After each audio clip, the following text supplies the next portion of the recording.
Hello everyone, myself Akhtarul, a second year MBBS student at Bardhaman Medical College and Hospital। তো বন্ধুরা, কাট অফের যে series ভিডিওটি আমরা শুরু করেছিলাম, আজকে তার 6 নম্বর ভিডিও। এবং এই ভিডিওতে আমরা বর্ধমান মেডিকেল কলেজের ক্যাটাগরি ওয়াইজ যে কাট অফের রেঞ্জ থাকবে সেটা আজকে ডিসকাস করব।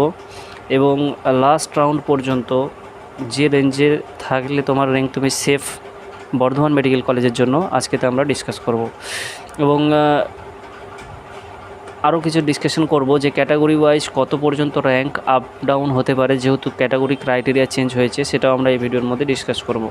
এবং প্রথমে বলে রাখি, তোমরা চ্যানেলটিকে সাবস্ক্রাইব করে বেল আইকনকে প্রেস করে রাখবে, যাতে সকলেই তোমরা প্রথম ইনফরমেটিভ ভিডিওটি তোমাদের কাছে পেতে পারো। তো চলো দেরি না করে আমরা আমাদের ভিডিওর মধ্যে ঢুকে পড়ি। তো প্রথমেই বলি যে বর্ধমান মেডিকেল কলেজে টোটাল নাম্বার অফ সিটস রয়েছে তোমার 200টা। এবং ফার্স্ট রাউন্ডের জন্য বর্ধমান মেডিকেল কলেজে সিট অ্যাভেলেবিলিটি থাকে 155 থেকে 160 সিট। এবং রাউন্ড ওয়ানের 85% স্টেট কোটাতে তোমাদের বর্ধমান মেডিকেল কলেজের জন্য ক্যাটাগরি ওয়াইজ যে কাট অফ রেঞ্জ ছিল সেটা আজকে আমরা তোমাদেরকে দেখাবো।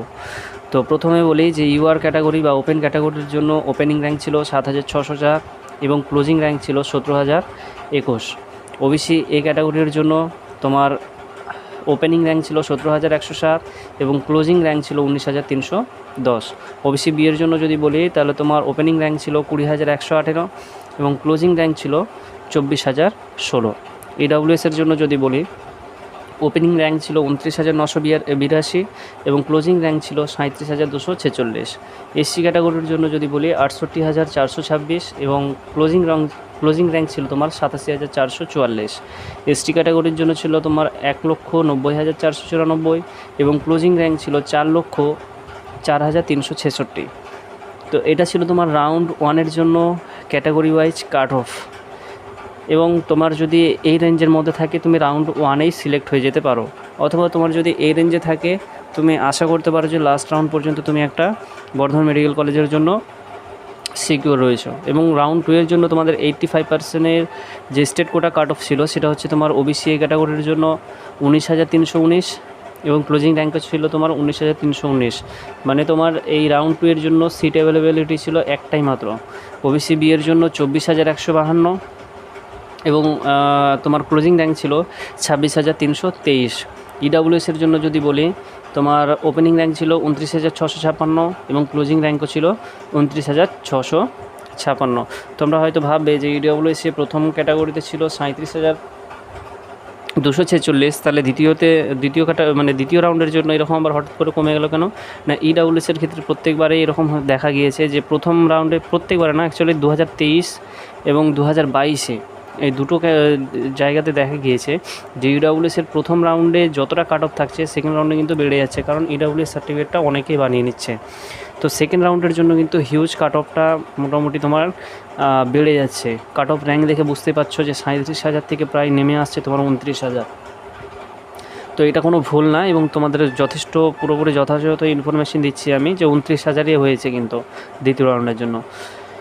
এবং ওপেন ক্যাটাগরির জন্য তোমার ছিল 17,131 ওপেনিং র্যাঙ্ক এবং ক্লোজিং র্যাঙ্ক ছিল 18,369। তো এটা ছিল তোমার 2023-এর জন্য রাউন্ড 1 এবং রাউন্ড 2 এর কাট অফ রেঞ্জ, ওপেনিং এবং ক্লোজিং র্যাঙ্ক ছিল। তো 2024-এর জন্য তাহলে কীরকম কাট অফ থাকবে? 2024-এর জন্য এক্সপেক্টেড আমরা ধরে নিচ্ছি যে কী পরিমাণ কাট অফ থাকতে পারে তার একটা রেঞ্জ। তো ওপেন ক্যাটাগরির জন্য আমি এক্সপেকটেশন রাখছি যে 75 পয়েন্ট থেকে 18.5কে যদি র্যাঙ্ক তোমার থাকে তাহলে তুমি সেফ রিজনের মধ্যে রয়েছো। ওবিসি এই ক্যাটাগরির জন্য যদি তুমি 18.5কে থেকে 19.5কের মধ্যে থাকো তাহলে সেফ রিজনে রয়েছো।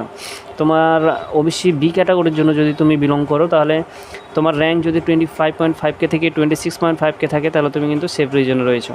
ইডাব্লিউএসের জন্য যদি বলি তাহলে 28.5কে থেকে 29.8কের মধ্যে যদি থাকো তাহলে তোমার কিন্তু সিকিউর রিজনের মধ্যে রয়েছে। এসসি ক্যাটাগরির জন্য যদি বলি 87কে থেকে 87.5কে, এবং এসটি ক্যাটাগরির জন্য 4 লাখ থেকে 4,05,000 to 10,000 পর্যন্ত তুমি যদি রেঞ্জে থাকো তাহলে তুমি কিন্তু সেফ রিজনের মধ্যে রয়েছো। এবারে তোমাদেরকে একটা কথা বলে রাখি যে ওবিসি এ এবং ওবিসি বি এই ক্যাটাগরির জন্য তোমরা 500 থেকে 1000 র্যাঙ্কের মতো তোমরা বেনিফিট পেতে পারো। এখানে তোমরা 19.5কে থেকে 20K পর্যন্ত তোমরা ধরতে পারো, বা 20.5K পর্যন্ত তোমাদের যদি র্যাঙ্ক থাকে ওবিসি এর জন্য, এবং ওবিসি বি এর জন্য যদি তোমাদের 27K বা 27.5K পর্যন্ত র্যাঙ্ক থাকে, তাহলেও তোমরা কিন্তু সেফ রিজনের মধ্যে রয়েছে, যেহেতু ক্রাইটেরিয়াটা তোমাদের চেঞ্জ হয়েছে।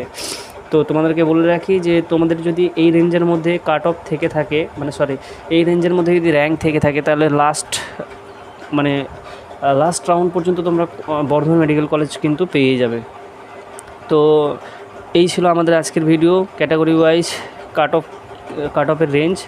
তো তোমাদের যদি কোনো কিছু জিজ্ঞাসা করার থাকে অবশ্যই তোমরা ভিডিওতে কমেন্টের মাধ্যমে জানাবে, এবং কোনো প্রবলেম হলে অবশ্যই আমার টেলিগ্রামে জয়েন করে নেবে, এবং টেলিগ্রামে সমস্ত রকমের ইনফরমেশান কাউন্সেলিং রিলেটেড সমস্ত কিছু প্রদান করা হবে। তো আজকের জন্য এতটুকুই, থ্যাংক ইউ।